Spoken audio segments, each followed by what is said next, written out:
Nous vivons dans l'espace, dans ces espaces, dans ces villes, dans ces campagnes, dans ces couloirs, dans ces jardins. Cela nous semble évident. Peut-être cela devrait-il être effectivement évident. Mais cela n'est pas évident, cela ne va pas de soi. C'est réel, évidemment, et par conséquent c'est vraisemblablement rationnel. On peut toucher, on peut même se laisser aller à rêver. Rien, par exemple, ne nous empêche de concevoir des choses qui ne seraient ni des villes, ni des campagnes, ni des banlieues.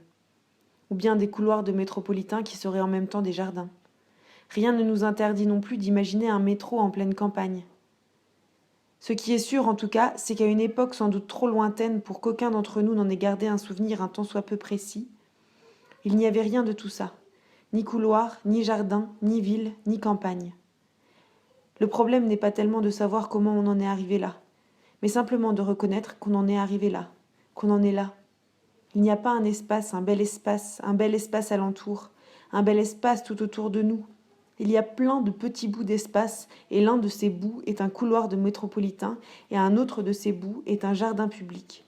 Un autre, de taille plutôt modeste à l'origine, a atteint des dimensions assez colossales et est devenu Paris.